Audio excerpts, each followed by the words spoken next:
Chers amis, bonjour. Aujourd'hui, une nouvelle série de vidéos qui sera d'un type un petit peu différent des autres. Il n'y aura pas d'image, il n'y aura pas de montage. Ça va être un dialogue engagé avec mon ami Sébastien Le Tocard qui a souhaité débuter une série de vidéos dans lesquelles il pourrait m'interviewer, me poser des questions précisant certains points de ma pensée ou des thèmes que j'ai pu développer dans mes livres qu'il a lus ou dans mes articles de blog. Bonjour Sébastien.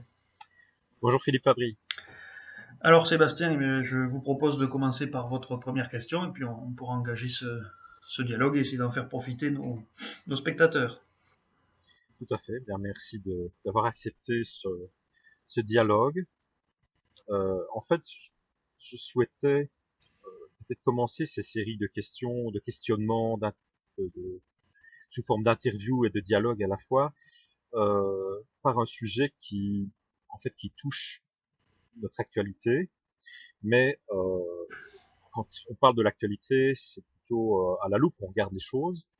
Et ici, je souhaiterais pouvoir aborder, et vous êtes, je pense, personne toute choisie pour ça, essayer de regarder cette actualité avec le recul nécessaire, je veux dire dans les grandes lignes et dans le temps long. Et en fait, cette actualité, donc, ça concerne les attentats notamment et Mhm. toutes les excès que l'islam manifeste dans le monde, mais plus particulièrement ici en Europe. Et donc, ce que je voulais vous demander, Philippe Fabry, c'est le millénarisme, autrement dit le mahdisme, pour être plus précis, le Mahdi en islam étant une sorte de réincarnation du prophète Mahomet qui est supposé revenir à la fin des temps pour établir une sorte de califat mondial, ou en tout cas établir le royaume de Dieu sur toute la terre. Donc le mahdisme, qui est une sorte de millénarisme, mais spécifiquement islamique, dont nous voyons aujourd'hui manifestement des manifestations barbares à travers toutes sortes d'attentats. Est-ce que ce millénarisme sera arrêté, voire totalement anéanti de façon aussi radicale?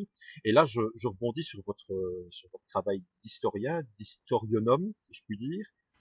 Est-ce que ce millénarisme est comparable au millénarisme judaïque mosaïque,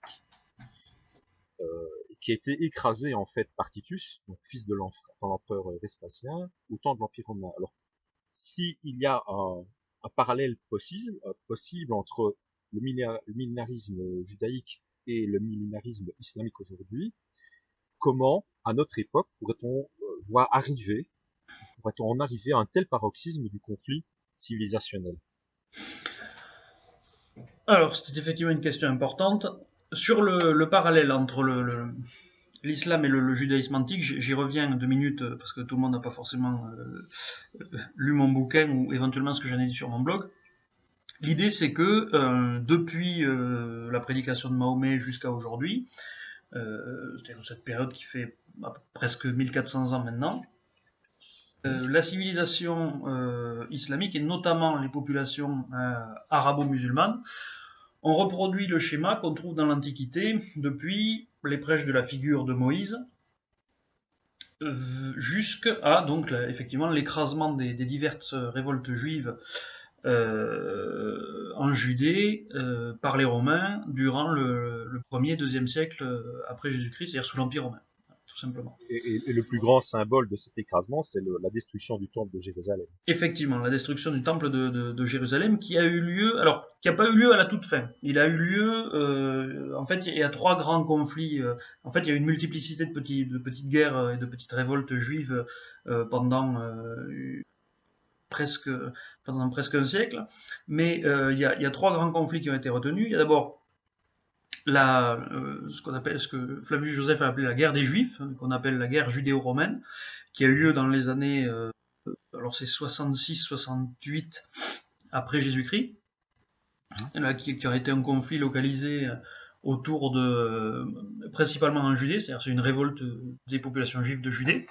Après, il y a un deuxième conflit très important qui a été moins retenu par l'historiographie en général, c'est moins connu que l'autre, mais qui, à mon avis, est plus important parce qu'il dit quelque chose de ce qu'on est en train de vivre nous, qui est la guerre de Kittos, qui, pour le coup, est un soulèvement généralisé des Juifs dans tout le monde hellénistique, c'est-à-dire dans toute la partie orientale de la Méditerranée, qui était celle où existait déjà une diaspora juive, c'est-à-dire c'était le cas en Turquie, en Anatolie à l'époque ça s'appelait, dans tout ce qui était la Syrie donc et pas tellement la Judée qui n'a pas été touchée à ce moment-là alors que c'était le foyer de base du judaïsme, et ensuite en Égypte où il y avait une très grande minorité juive, et jusqu'en Cyrénaïque, c'est-à-dire l'est de la Libye aujourd'hui.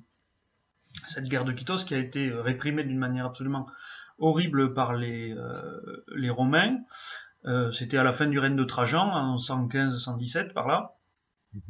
Et ensuite, la dernière grande révolte, ça a été en 135 après Jésus-Christ, sous l'empereur Adrien, qui a expulsé les Juifs de Jérusalem, et c'est effectivement la dernière révolte, et après il n'y en a plus d'autres parce que les Juifs sont dispersés ou ont été largement massacrés. L'équivalent de toutes ces guerres ont causé l'équivalent en perte humaine de la Shoah pour la population juive de l'époque. C'est-à-dire un tiers des Juifs de la population juive mondiale qui a été éliminé. Et on est, je crois, à peu près autour d'1 million de personnes, je crois. Voilà, donc il y avait à peu près, enfin le compte qu'on fait en général, c'est 4 millions, 4 millions et demi de Juifs dans l'Empire romain au 1er siècle après Jésus-Christ. C'est-à-dire à peu près 5 à 7% de la population de l'Empire romain, qui devait compter. L'Empire romain devait être à l'époque à peu près aussi peuplé que la France aujourd'hui, 65 millions d'habitants, quelque chose comme ça. Donc ça, la dernière révolte, c'est 135, alors que la destruction du temple, c'était dès 70. Donc c'est pour dire que les révoltes, les répliques ont continué après la destruction du temple, qui n'a pas mis le point final. Ici, j'ai une question oui. qui me vient tout de suite à l'esprit. C'est que vous parlez ici de différentes révoltes des Juifs. Oui.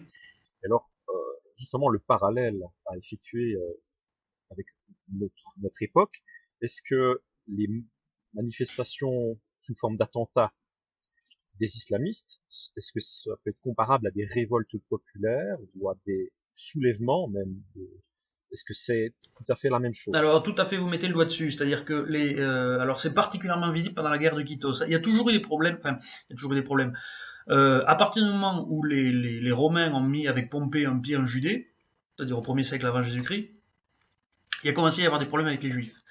Il a commencé à y avoir des révoltes. En plus, il faut savoir qu'à l'époque, ça c'est souvent peu su, il faut savoir que le judaïsme de l'Antiquité n'est pas le judaïsme d'aujourd'hui. Aujourd'hui, on a la vision d'une religion presque d'intellectuels, dont même les tenants les plus rigoristes restent des gens qui sont pacifiques, hein, qui éventuellement sont dans des traditions un petit peu engoncées dans tout un formalisme très important, mais qui ne sont pas des gens violents, et qui ne sont pas des gens prosélytes, c'est-à-dire qui ne cherchent pas à convertir les gens dans la rue, c'est quelque chose qui n'est absolument pas visible, alors qu'on le voit dans les deux autres grands monothéismes encore, hein, le christianisme comme l'islam. À l'époque, c'était pas pareil. À l'époque, le judaïsme était vraiment comme l'islam aujourd'hui, c'était une religion qui était très prosélyte, qui gagnait beaucoup de nouveaux convertis, en particulier dans les couches pauvres de la population du monde gréco-romain, et notamment pour une raison sociale qui était que le statut de juif donnait un certain nombre de privilèges, fiscaux notamment, à ceux qui l'adoptaient. Donc ça pouvait être un moyen pour des gens qui étaient des Grecs ou des Romains pauvres, des couches pauvres, d'obtenir les mêmes avantages que les autres, qui est une chose qu'on parfois on retrouve aujourd'hui quand on fait la sociologie de l'islamisme. On s'aperçoit que c'est dans les couches pauvres des pays occidentaux que les gens se convertissent à l'islam, généralement, et que souvent ça peut être un moyen de s'intégrer socialement dans des communautés qui sont devenues très imprégnées par la présence musulmane. Donc on avait un petit peu le même rapport, même complètement le même rapport, du judaïsme en tant que diaspora avec ce qu'on voit aujourd'hui, l'islam, dans les pays occidentaux et spécifiquement en Europe. D'ailleurs, ce qu'on appelle aujourd'hui, on parle beaucoup d'islamophobie, pour les problèmes qu'ont les Occidentaux dans la perception de l'islam, en disant ce sont des gens qui se mettent dans des ghettos, ce sont des gens qui ne suivent pas nos traditions, etc.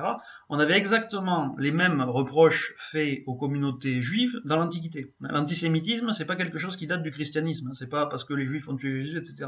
Il y avait un antisémitisme bien plus ancien qui apparaît dès que les Grecs sont mis en contact avec les Juifs, en fait, c'est-à-dire dès l'époque d'Alexandre le Grand, il commence à y avoir des Grecs antisémites, et ensuite l'antisémitisme grec se transmettra aux Romains. Alors pour l'époque on parlerait plutôt d'anti-judaïsme, c'est-à-dire c'est une hostilité envers les Juifs parce que les Juifs avaient leur tradition qui était différente des Grecs et des Romains, et c'était quelque chose qui était très profond. Hein.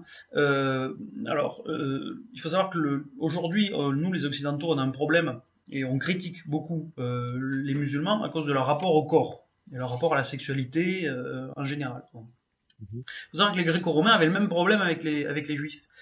Ça a été très bien montré dans un bouquin d'un historien juif américain qui s'appelle Martin Goodman, américain ou britannique, non je crois qu'il est américain, qui s'intitule Rome et Jérusalem, et dans lequel il explique, il fait justement le détail des frictions qui existaient à cette époque, c'est ça l'histoire qu'il retrace, et il explique que il y avait énormément de tensions entre les Occidentaux de l'époque, c'est-à-dire les Gréco-Romains et les Juifs, sur des questions toutes bêtes, ne serait-ce que d'hygiène corporelle. C'est-à-dire que, comme les Juifs avaient un rapport au corps qui était très réservé, très dans la pudeur et parfois la pudeur excessive, c'était des gens qui se couvraient beaucoup, hein, comme on peut le reprocher aujourd'hui aux femmes musulmanes, alors que les Grecs et les Romains, eux, étaient très, on le sait, dans la nudité. Ils étaient très dans le sport qu'on devait faire nu. Hein. Les Grecs faisaient du sport nu. Et les Juifs avaient un gros problème avec ça. Ils avaient un gros problème avec la nudité. Inversement, les Grecs et les Romains étaient très à cheval sur ce qui était l'hygiène corporelle, en particulier dans des régions du monde où il fait assez chaud, et reprochaient aux Juifs de l'époque d'être des gens à odeur, hein, de sentir la transpiration, etc., parce qu'eux restaient couverts. D'autre part, les Gréco-Romains, et notamment les Romains qui étaient un petit peu plus vulgaires que les Grecs, avaient l'habitude de faire beaucoup de blagues qu'on appellerait des blagues lourdingues aujourd'hui, hein, sur tout ce qui était les expressions, c'est-à-dire les P, etc. Et ça causait des rixes avec les Juifs, parce que, bon alors, pour des gens de la haute société romaine, des blagues de ce genre-là, ça pouvait être au pire malséant, hein, parce que ce sont des choses dont on ne parle pas. Pour les Juifs, c'était carrément du péché d'invoquer les parties du corps, etc. Et donc régulièrement, et on a des exemples historiques, hein, vous aviez par exemple un Romain qui allait, pour se moquer d'un Juif, lui montrer ses fesses. Pour le Romain, c'était une blague de mauvais goût, mais une blague. Pour le Juif, c'était une offense qui allait toucher à la pudeur religieuse. Vous voyez ?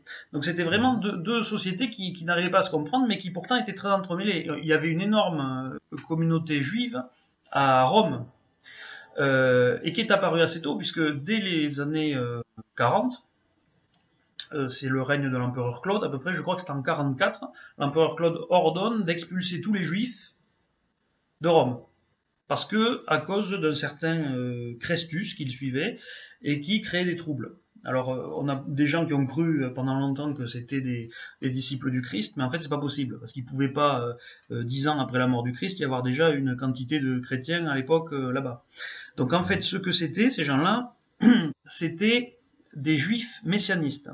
Parce que là, bon, c'est un point un petit peu technique, il faut que j'insiste dessus. Jésus a été identifié par certains juifs de l'époque comme étant le Christ, c'est-à-dire le Messie, hein, le Messie qui était attendu. Mais il faut savoir que partout où il y avait une révolte juive à l'époque, le chef était vu comme le Messie. On disait, ça y est, c'est lui qui va être notre chef. C'est Éléazar, c'est Shimon, c'est... vous voyez, à chaque fois, on pensait que c'était... Donc des messies, en fait, et Messie, ça veut dire loin du Seigneur, et donc en grec, c'est le Christ. Hein. Donc Christus en latin. Donc chaque fois que les Romains parlent d'un Christus, c'est pas forcément Jésus-Christ, pendant les 2 premiers siècles avant Jésus-Christ. Hein. C'est n'importe quel chef local d'une secte juive qui va commencer à faire un peu de grabuge. Hein. Et c'est pour ça qu'il faut comprendre aussi que quand Néron, donc là on est en 60, juste avant la première guerre judéo-romaine d'ailleurs, a accusé les chrétiens d'avoir mis le feu à Rome, c'était pas, alors dans la mémoire des chrétiens d'aujourd'hui, c'est les chrétiens de l'époque, c'était forcément des chrétiens comme nous. En fait, c'était pas le cas. Dedans, il y avait sans doute des chrétiens, disciples de Jésus-Christ qui ont été victimes des persécutions de Néron, mais il y avait aussi beaucoup de juifs messianistes qui étaient peut-être d'ailleurs coupables, hein, parce que on a vu le 11 septembre 2001 des islamistes fanatiques qui ont choisi d'attaquer le cœur de la puissance américaine, qui est l'équivalent de la puissance romaine aujourd'hui. Il n'est pas du tout impossible qu'effectivement des juifs messianistes du 1er siècle et essayer de faire un attentat à Rome avec le feu. Alors, je ne peux pas le prouver, c'est des conjectures, mais enfin, cette hypothèse de juifs messianistes est bien plus valable que celle d'une communauté chrétienne disciple de Jésus-Christ, parce qu'à l'époque, l'apôtre Pierre venait à peine d'arriver à Rome, il y avait très peu de chances qu'il y ait eu une communauté assez importante pour mettre le feu, d'autant plus que les chrétiens disciples de Jésus-Christ n'étaient pas dans leurs habitudes. Alors que les chrétiens, entre guillemets, donc les messianistes juifs violents, c'était dans leur habitude d'attaquer les gens. Et pour revenir à ce que vous me demandiez, justement, la guerre de Kittos, c'est très représentatif de ça, parce que ça a commencé avec des attentats, des assassinats de citoyens grecs, que ce soit à Chypre, en Égypte, en Anatolie, par des juifs, l'attaque de bâtiments publics gréco-romains par des juifs, et l'attaque de temples gréco-romains par des juifs, qui trouvaient que c'était impie. D'accord ? Donc on retrouve effectivement le même phénomène, que ce soit dans les rapports sociaux, dans les rapports culturels et dans ces rapports de violence entre l'islam aujourd'hui, en terre occidentale, et le judaïsme à l'époque, en terre gréco-romaine. Alors comment ça s'est terminé? Vous l'avez dit, il y a eu une montée des tensions, une montée en puissance, qui a fini par se solder par alors pas une éradication, parce que je dis c'est un tiers de gens qui ont été massacrés, mais enfin un tiers d'une communauté ça fait beaucoup, une dispersion, et surtout comme ça a opéré une sorte de sélection naturelle, si vous voulez, c'est-à-dire que vu que tous les fanatiques violents ont été massacrés, et pas que d'ailleurs, aussi une partie de la population, ceux qui sont restés sont ceux qui étaient plus pacifiques ou qui ont compris qu'on n'arriverait rien avec la guerre. Parce que cette guerre qui était recherchée par les messianistes, c'était une guerre religieuse. Ça se fondait sur des prophéties d'Ézéchiel qui disaient qu'il y aurait la grande guerre contre Gog et Magog, c'est-à-dire que toutes les nations viendraient tenter de battre les Juifs sur leur sol, au pied de Jérusalem, et qu'au dernier moment, Dieu donnerait la victoire, et que le judaïsme régnerait sur le monde. Philon d'Alexandrie, le philosophe juif du 1er siècle, parlait d'un empire juif qui finirait par régner sur le monde entier. Bon. Aujourd'hui, les musulmans fanatiques, ils portent la même vision. Les djihadistes portent la même vision, et d'ailleurs s'appuient sur les mêmes prophéties que l'islam a récupérées. Et donc, effectivement, la question, ça peut être, est-ce que tout ceci va pas se régler comme dans l'Antiquité, c'est-à-dire à la fin par des massacres de très grande ampleur, qui vont pousser quelques oulémas, comme l'ont fait les rabbins survivants du Sanhédrin, qui se sont ensuite exilés à Jaffa pour mettre en place ce qu'on appelle aujourd'hui le judaïsme rabbinique, qui est le judaïsme moderne, un judaïsme spiritualisé, détaché des aspirations millénaristes, c'est-à-dire des aspirations... Oui, c'est celui qu'on connaît aujourd'hui, en fait. Voilà, celui qu'on connaît aujourd'hui. C'est celui qui est le judaïsme du doute et du questionnement. Voilà, donc la question qu'on peut se poser, c'est est-ce qu'il va falloir passer par une étape aussi violente, qui sera encore plus violente que ce qu'on a vu pour l'instant, les guerres en Irak, etc. C'est quelque chose de beaucoup plus généralisé, avec peut-être une destruction de la Mecque, comme le second temple de Jérusalem a été détruit, qui pousserait les musulmans eux-mêmes à faire leur aggiornamento, on dirait, et à créer une sorte d'islam qui condamnerait définitivement, qui porterait, vous savez, souvent on nous parle de l'interprétation des musulmans modérés qui feraient primer certaines sourates sur d'autres. C'est ce qu'ont fait les juifs finalement, parce que vous avez des appels au meurtre, à la violence, à la mise en esclavage des vaincus, qui sont aussi violents dans la bouche de Moïse que dans la bouche de Mahomet. Ça, c'est pas différent.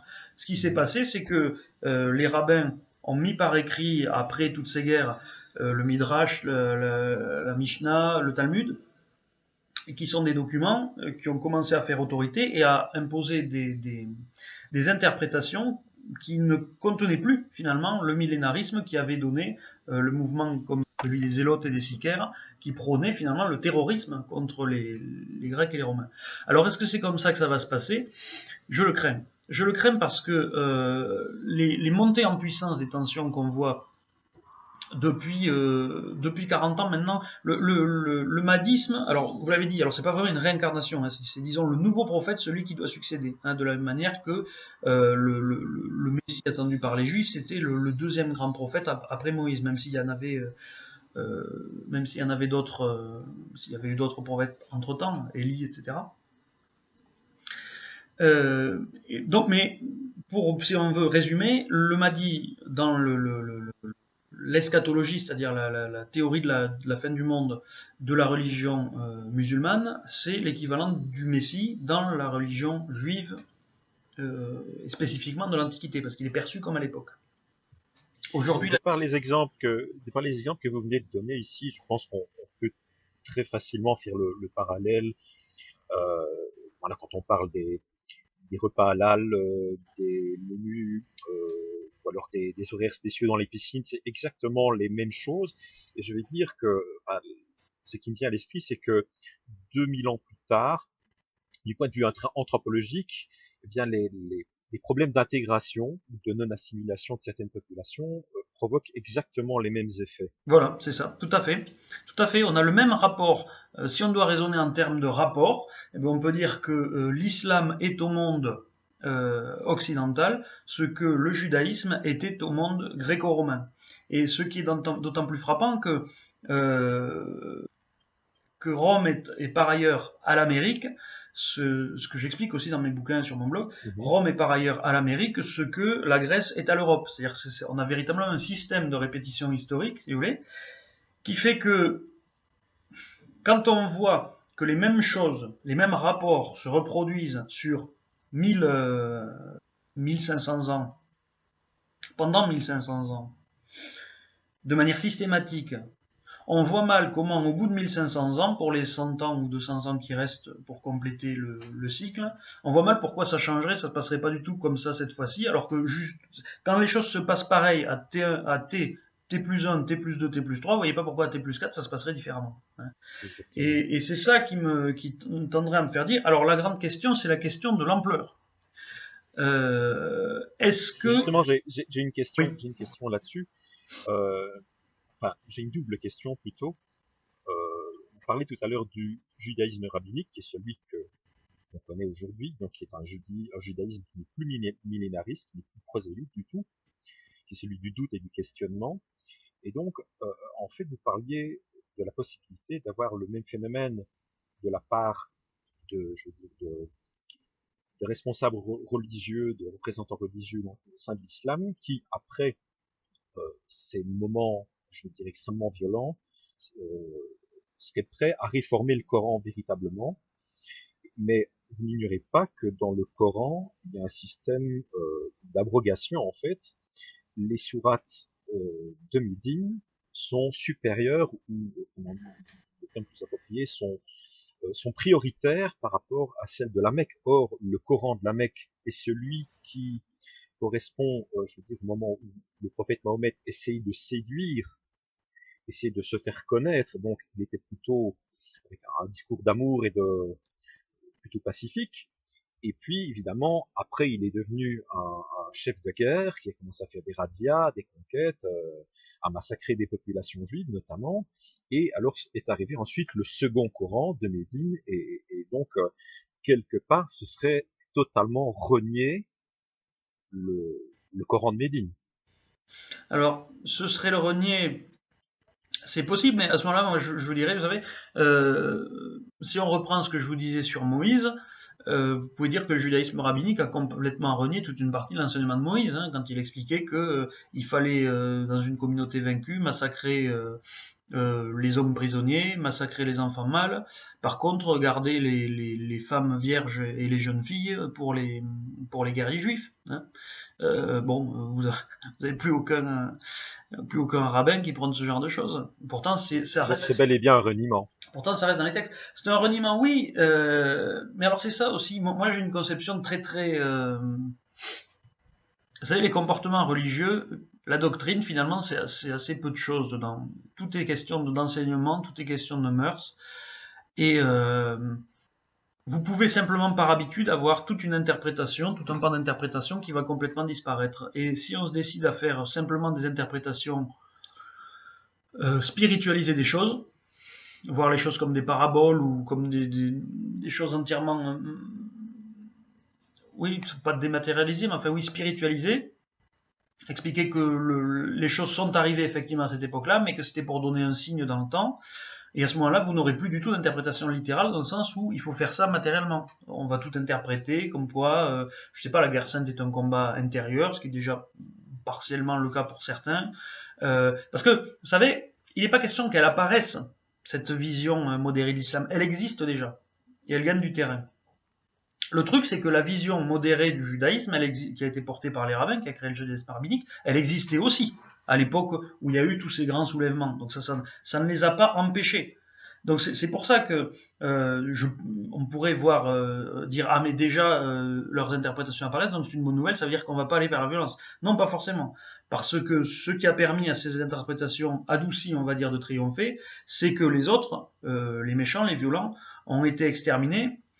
Et que leur violence d'ailleurs a dégoûté beaucoup de leurs coreligionnaires, parce que vous avez beaucoup de... Je parlais tout à l'heure de Flavius Joseph, ce général romain qui a écrit la guerre des Juifs, hein, qui est un témoignage très intéressant à lire sur qui est un bouquin très long en plus pour un livre d'un auteur de l'Antiquité, surtout pour une seule guerre, qui explique dans ce livre que à la base lui c'était un combattant indépendantiste juif, hein, il a combattu les Romains. Et ensuite, bon, il a été fait prisonnier par les Romains, et il a été tellement dégoûté de voir les extrémités auxquelles ses coreligionnaires étaient rendus, et pas seulement contre les Romains, mais même entre eux. C'est-à-dire que vous aviez, c'était comme aujourd'hui, hein, aujourd'hui on dit souvent que en nombre, à l'échelle globale, les premières victimes du terrorisme islamique, ce sont des musulmans. Mais c'était pareil, les premières victimes des guerres en nombre des zélotes, c'était essentiellement des juifs, hein, qui étaient accusés de ne pas être assez juifs. Hein, c'est toujours le même schéma hein, qu'on voit. Donc, ça avait dégoûté Flavius Joseph, donc, qui avait décidé de se battre du côté des Romains pour porter une vision justement plus éclairée et surtout moins fanatique de sa religion. Et c'est pas du tout un type qui a laissé tomber sa religion, hein, parce que par ailleurs, il a écrit des petits traités dans lesquels il défend la religion juive contre l'anti-judaïsme dont je parlais des gréco-romains, mais par ailleurs, il s'était allié avec les Romains parce qu'il était dégoûté par ce que faisaient les juifs de son temps. Donc je pense qu'on est un petit peu dans le même rapport aujourd'hui. Vous avez tout un tas de musulmans qui sont scandalisés par ce que font les terroristes, mais ça n'empêche pas que le calcul des terroristes, c'est de pousser à cette guerre de civilisation et d'excéder finalement les Occidentaux pour les forcer à surréagir. C'est ce que faisaient aussi les Zélotes, ça leur a pas réussi. Mais pourquoi ils font ça?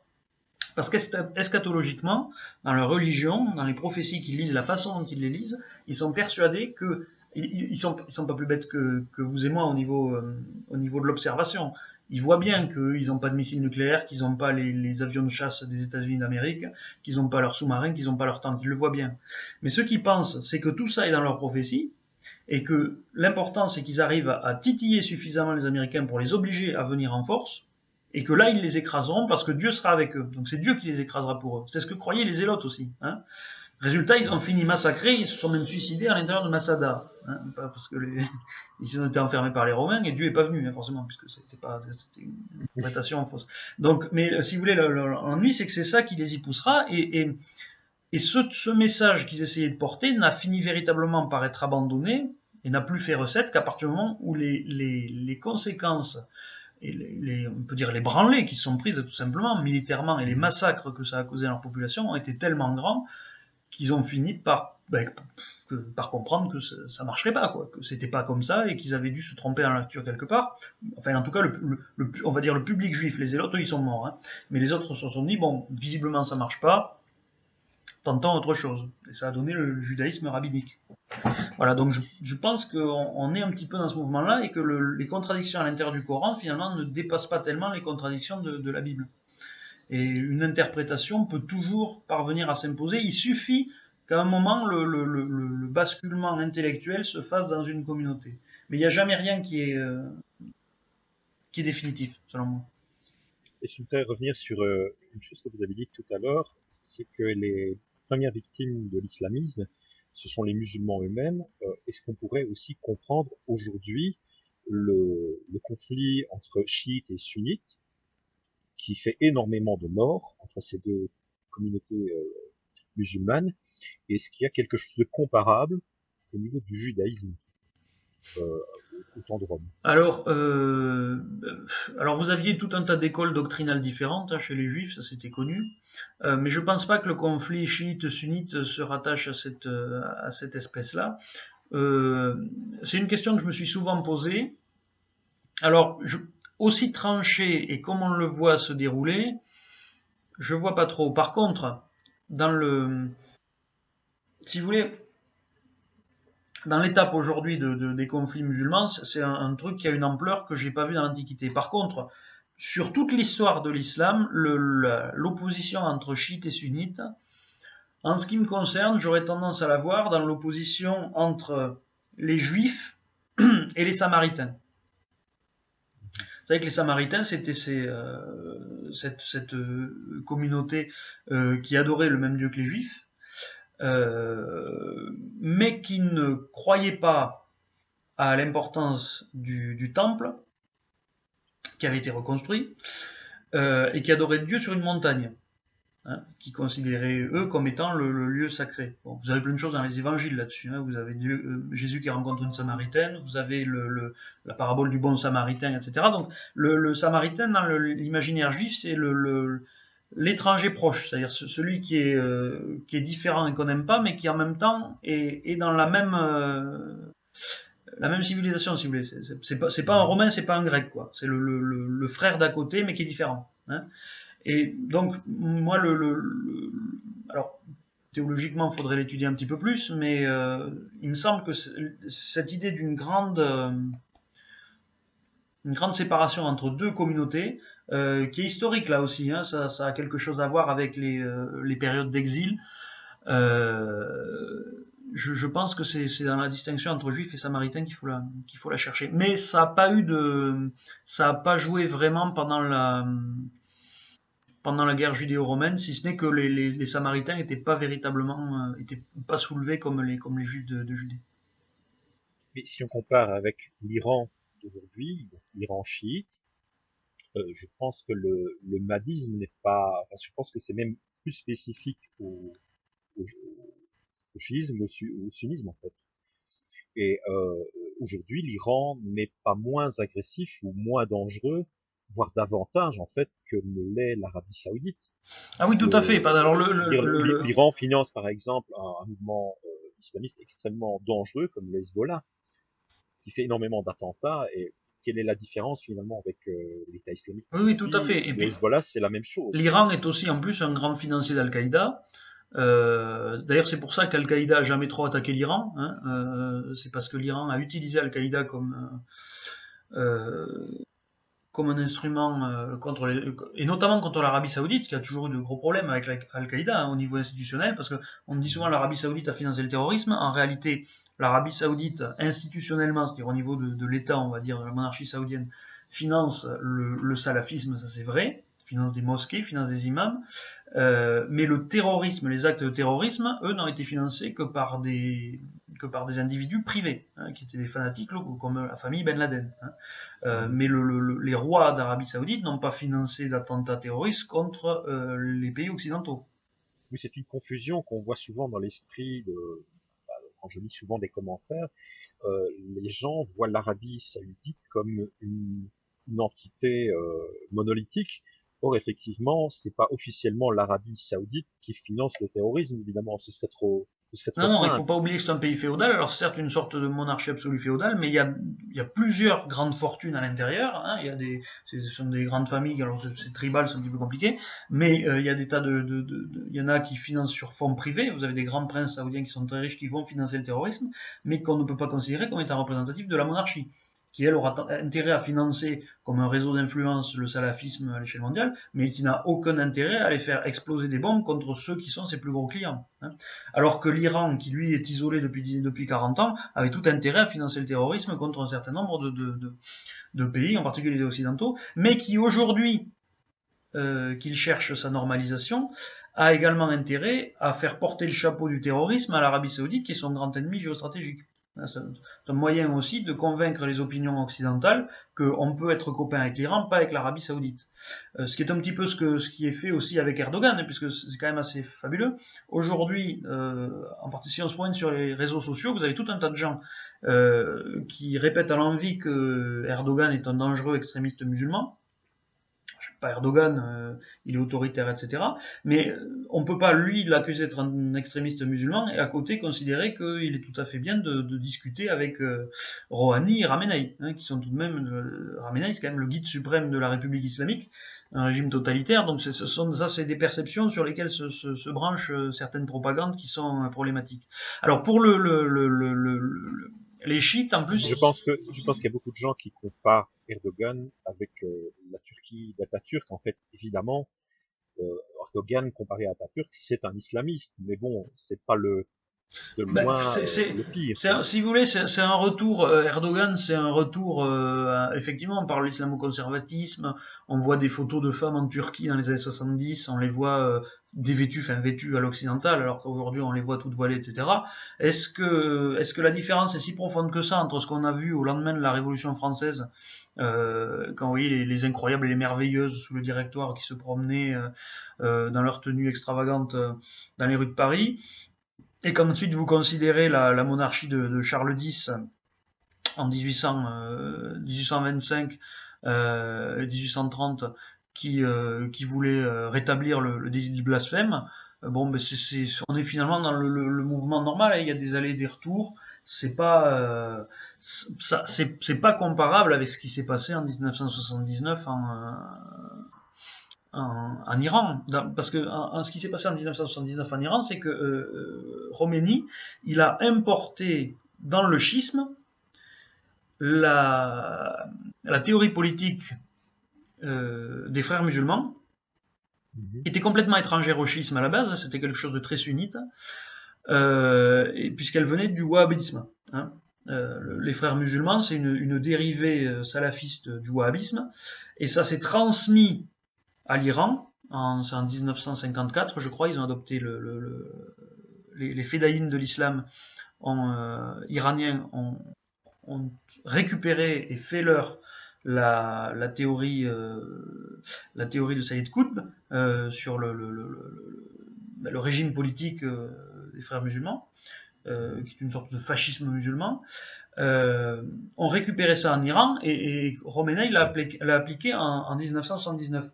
Donc il y a vraiment eu une transformation politique, alors qu'à la base le schisme avait effectivement tendance à être moins fanatique, à avoir moins cette tendance que le sunnisme.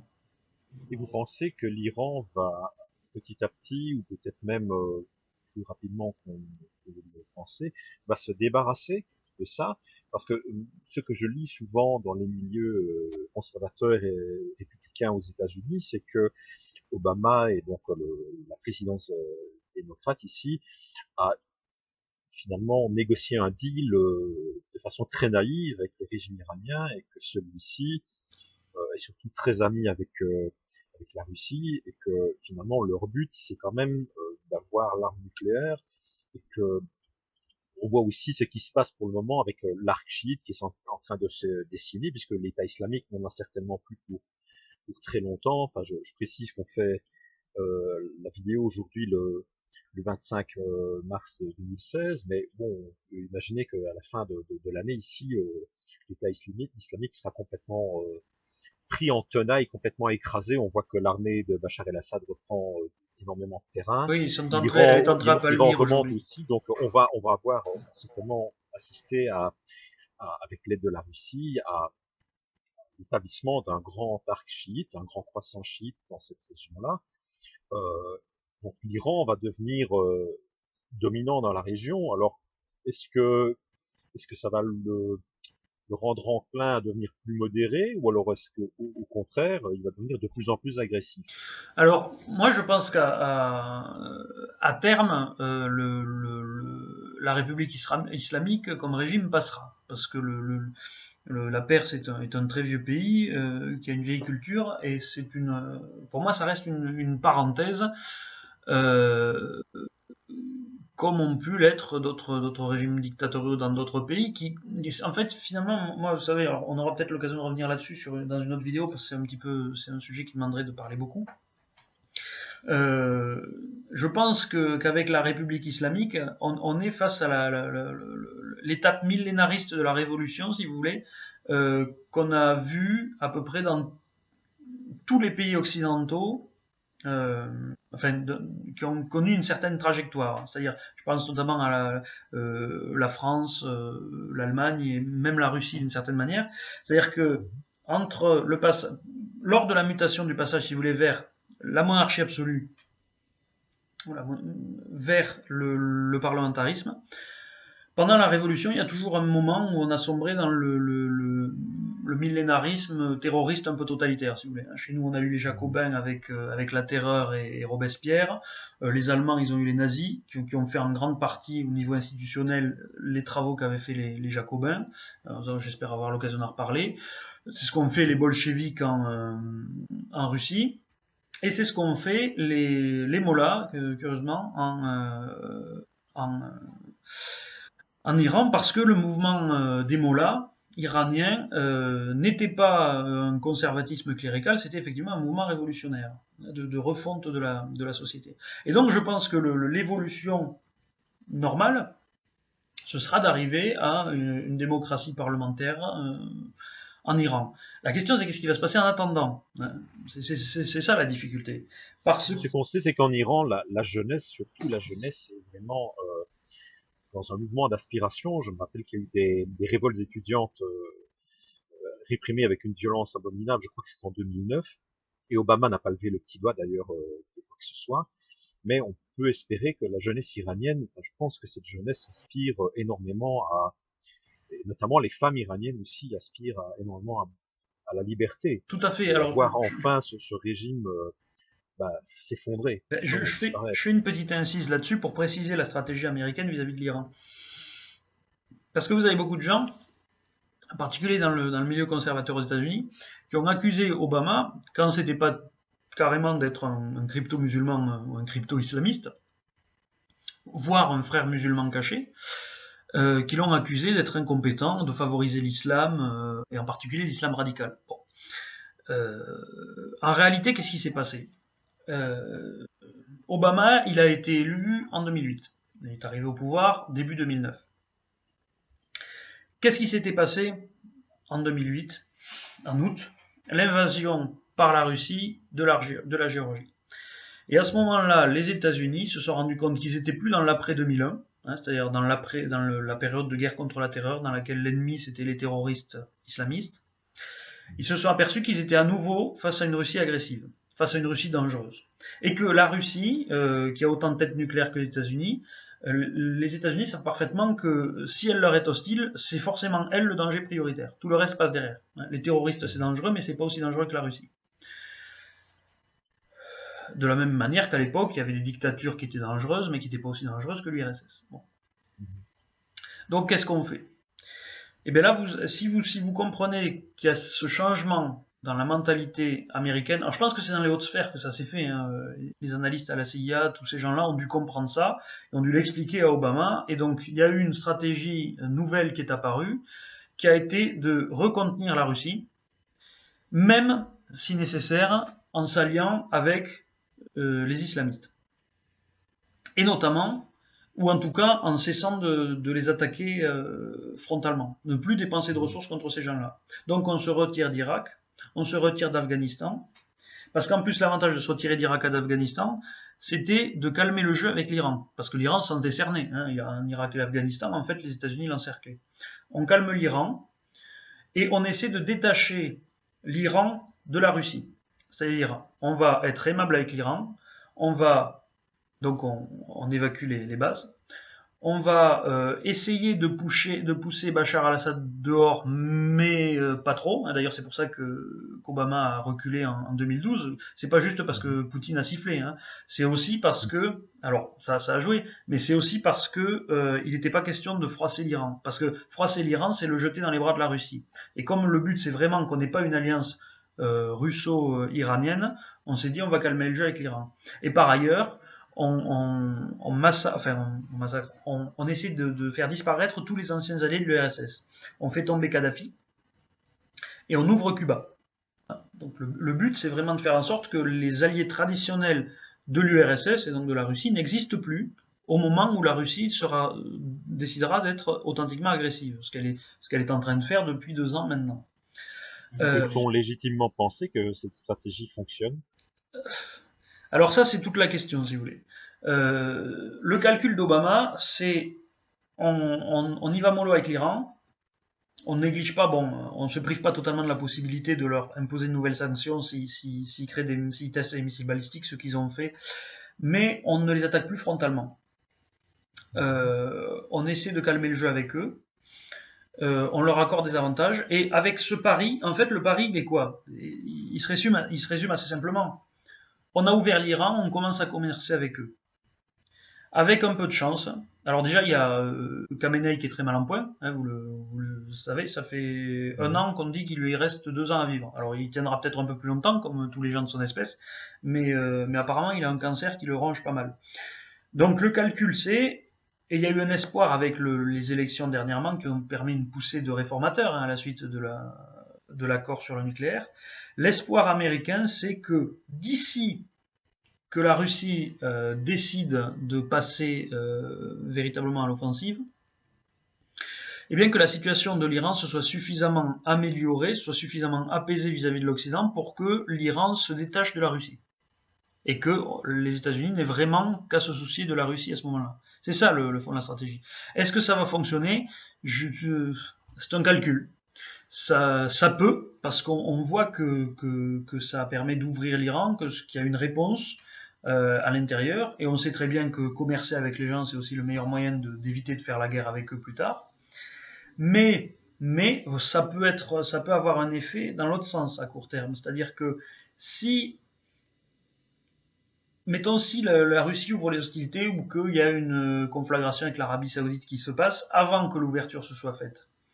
Alors, ce sera encore les durs du régime qui seront au pouvoir, et vous pourriez même avoir un tour de vis repris par les Pasdaran, les gardiens de la Révolution, tout ça. Et à ce moment-là, ces gens-là bénéficieraient des gains économiques qu'ils ont gagnés dans le traité.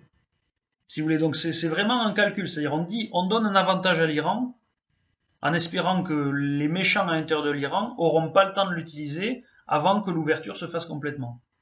Je ne peux pas dire si ça va fonctionner ou pas. Je crains que non. C'est quand même c'est comme un coup de dé, quoi. C'est un coup de dé. Non, c'est véritablement un coup de dé. C'est véritablement un coup de dé parce que je pense que la situation va se précipiter là dans les 2-3 ans qui viennent. Et je pense pas que cette ouverture aura le temps de se faire. C'est vraiment, on lance, si vous voulez, on met un réactif en espérant que la réaction chimique se produira à temps. Je crains que ce soit pas le cas.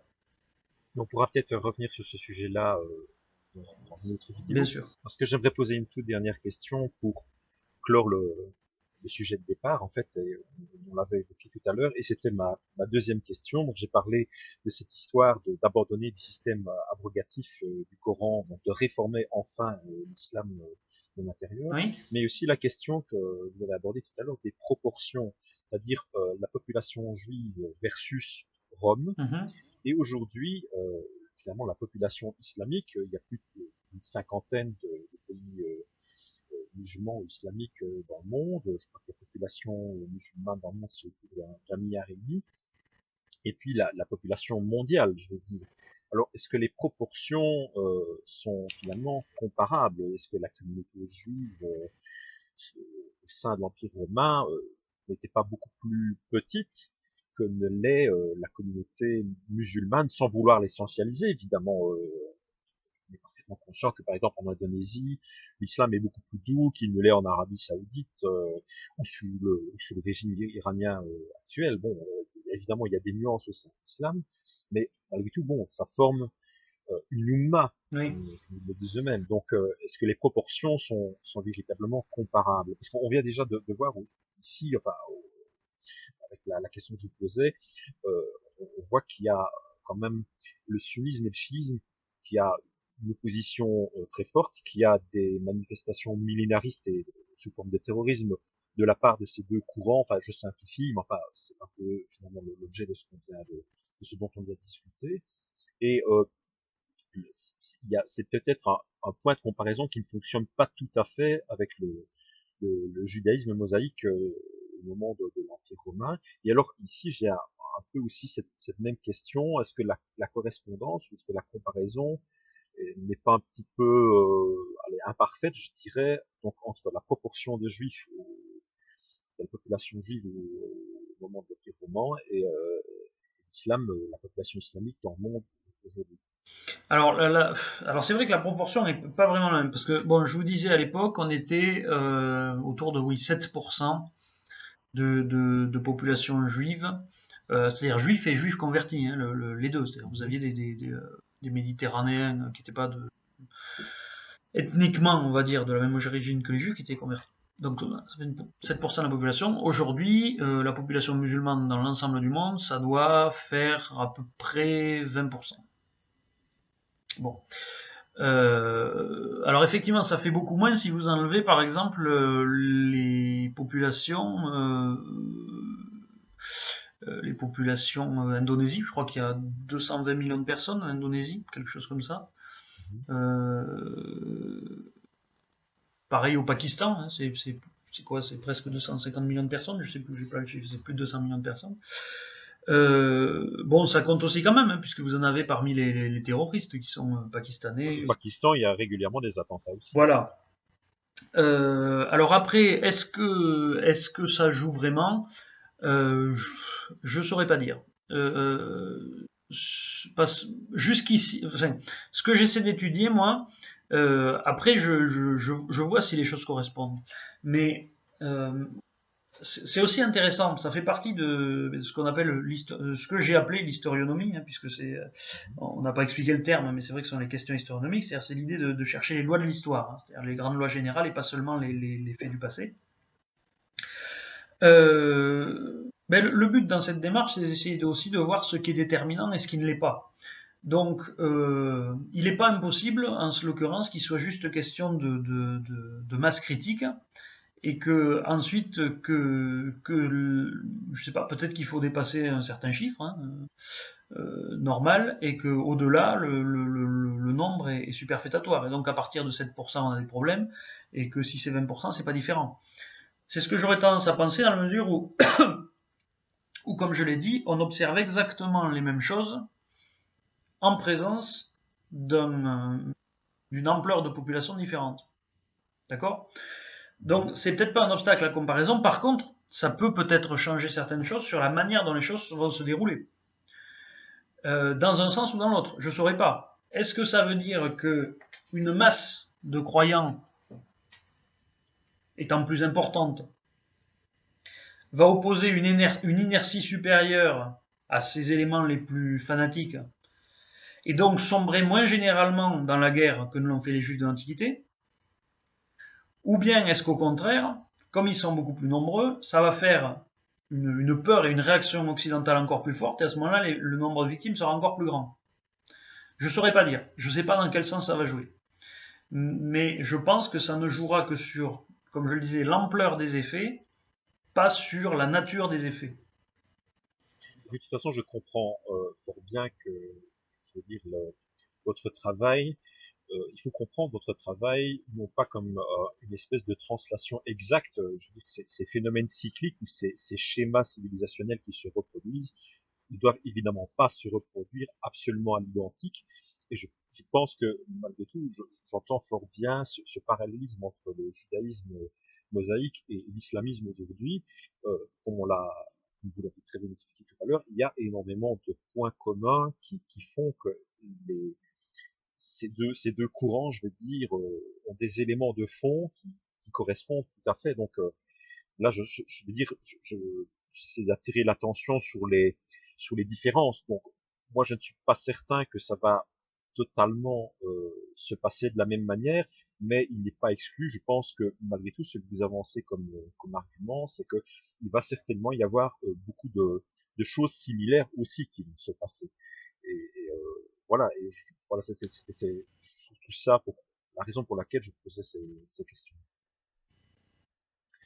enfin voilà, je pense on a déjà bien fait le tour de la question qu'on voulait aborder pour cette vidéo. Donc voilà, je pense que les réponses que vous avez fournies, j'espère que les questions que j'ai pu formuler étaient suffisamment substantielles et satisfaisantes. Je l'espère et on va quitter nos spectateurs et leur dire à très bientôt pour une autre vidéo avec d'autres questions qui pourront étendre celle-ci ou les compléter. Mais tout à fait. Merci À Philippe bientôt Salé. Sébastien.